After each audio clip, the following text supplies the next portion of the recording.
బొట్ల సుబ్బారావు, బొట్ల రామారావు వారిరువురు కూడా ఒంగోలు ప్రకాశం జిల్లా వేదికగా కూడా యాదవ్ సామాజిక వర్గంలో ఒక మంచి దమ్మున్నటువంటి లీడర్సు. వారు రాజకీయంగా ఎదుగుతున్న వేళ బొట్ల సుబ్బారావును వైసీపీ నుంచి సస్పెండ్ చేయటం ఇది రాజకీయంగా కూడా ఒంగోలు ప్రకాశం జిల్లా రాజకీయాల్లో కూడా కొంత చర్చ నడుస్తూ ఉంది. బొట్ల రామారావు వైసీపీలోనే కొనసాగుతూ ఉంది. వైసీపీ ప్రక్షాళన మొదలైంది. ప్రకాశం జిల్లా వైసీపీలో పలువురిని సస్పెండ్ చేస్తూ కేంద్ర పార్టీ కార్యాలయం సంచలనమైనటువంటి నిర్ణయం తీసుకుంది. మొన్న వైఎస్ఆర్ జయంతి వేడుకల్లో ప్రకాశం జిల్లా వైసీపీ కార్యాలయంలో కూడా మరి అక్కడ ఇద్దరు మహిళల మధ్య జరిగినటువంటి గొడవ అది చిలికి గాలివానగా మారినటువంటి పరిస్థితి అందరూ తెలిసిన విషయమే.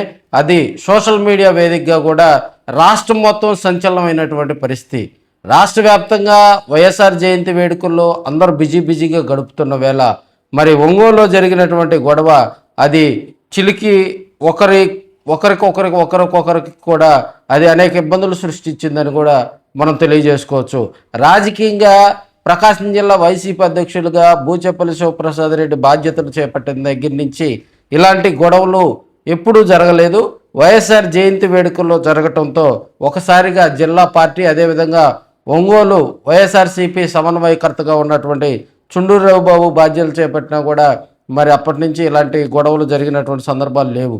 అయితే వైఎస్ఆర్ జయంతి వేడుకల్లోనే జిల్లా పార్టీ కార్యాలయంలో ఈ గొడవ జరగడంతో ఒకసారి వీరందరూ కూడా కంగు తిన్నటువంటి పరిస్థితి. దీనిపై కేంద్ర పార్టీ సీరియస్ అయింది. అసలు ఒంగోలులో జరిగినటువంటి గొడవకు సంబంధించి ఆ మహిళలతో పాటు అక్కడ ఎవరెవరు పాల్గొన్నారు తదితర అంశాలు కూడా మరి సుదీర్ఘమైనటువంటి విచారణ చేపట్టారు. 3-man కమిటీని కూడా వేయటం జరిగింది. 3-man కమిటీ మరి ఆ రోజు సీసీ కెమెరాల్లో రికార్డ్ అయినటువంటి ఫుటేజీ, ప్రత్యక్ష సాక్షులు తదితర అంశాలను కూడా పరిగణలోకి తీసుకొని విచారించి తుది నిర్ణయం కూడా కేంద్ర పార్టీ కార్యాలయానికి పంపించడం జరిగింది. కేంద్ర పార్టీ కార్యాలయం మరి ఈరోజు డేట్ తోటి కూడా ఈరోజు డేట్ తోటి ఉదయాన్నే ఒక సంచలనమైనటువంటి 7వ తేదీ 8వ నెల డేట్ తోటి సంచలనమైనటువంటి ప్రకటన ఇవ్వటం జరిగింది. దీనికి సంబంధించి బొట్ల సుబ్బారావు జిల్లా బీసీసీఎల్ అధ్యక్షులుగా ఉన్నారు.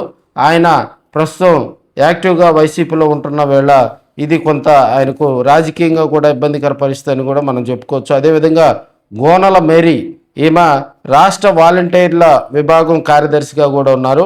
అదేవిధంగా గోనల శివ వీరు ఒంగోలు సిటీ కార్యదర్శి, మేరీ శివ వారిరువురు కూడా భార్యాభర్తలు.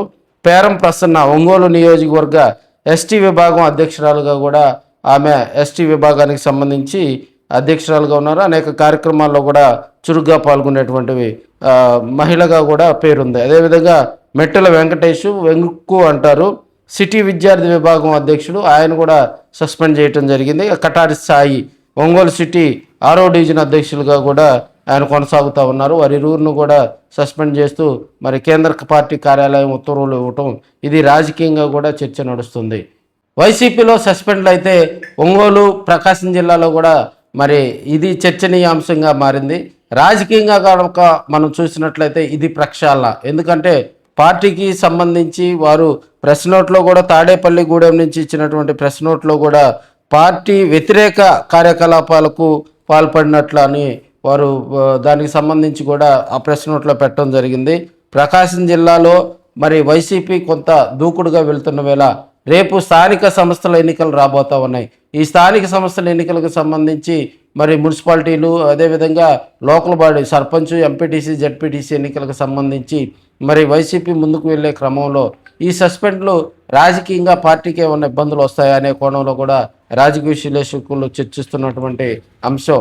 అటు చుండూరావు కానీ బూచేపల్లి శివప్రసాద్ రెడ్డి కానీ వారిరువురు కూడా వివాదాలకు కొంత దూరంగా ఉంటున్నటువంటి సందర్భంలో వైఎస్ఆర్ జయంతి రోజు జరిగినటువంటి ఈ తగాదుకు సంబంధించి అనేక ఆరోపణలు కూడా వచ్చినటువంటి నేపథ్యం మనందరికీ తెలిసిన విషయమే. ఏదేమైనా పార్టీలో ఎదుగుతున్న వేళ మరి వీరందరినీ ఒకేసారి 6గురిని సస్పెండ్ చేయటం ఇది రాజకీయంగా కూడా కొంత పార్టీకి దెబ్బ తగులుతుందా లేదా అనేది వేచి చూడాలి. మరి వీరంతా మరి నెక్స్ట్ స్టెప్ ఏం తీసుకుంటారు? గతంలో బాలినేని శ్రీనివాసరెడ్డి తోటి కూడా వీళ్ళు జర్నీ చేసినటువంటి పరిస్థితులు అందరికీ తెలిసినటువంటి విషయమే. గతంలో 2024కు ముందు బాలినేని శ్రీనివాసరెడ్డి ఇక్కడ మరి మంత్రిగా ఎమ్మెల్యేగా పనిచేయడం జరిగింది కాబట్టి వైసీపీలో. సో మరి వారు జనసేన పార్టీలోకి వెళ్తారా, లేదంటే స్టాండ్ బై రాజకీయాలు తీసుకొని మరి సైలెంట్ అవుతారా అనేది ఒంగోలు రాజకీయాల్లో కాక పుట్టిస్తుందని కూడా మనం చెప్పుకోవచ్చు. వారందరూ పరిచయం ఉన్నటువంటి వ్యక్తులే బాలినేని తోటి కూడా. మరి రాజకీయంగా ఏ ఏ ఎవరు కూడా పొలిటికల్గా ఏ నిర్ణయం తీసుకున్నా అది సంచలనంగా మారుతూ ఉంటుంది. మరి దీనికి సంబంధించి వారెవరూ స్పందించకపోవటం కూడా రాజకీయంగా చర్చ నడుస్తూ ఉంది.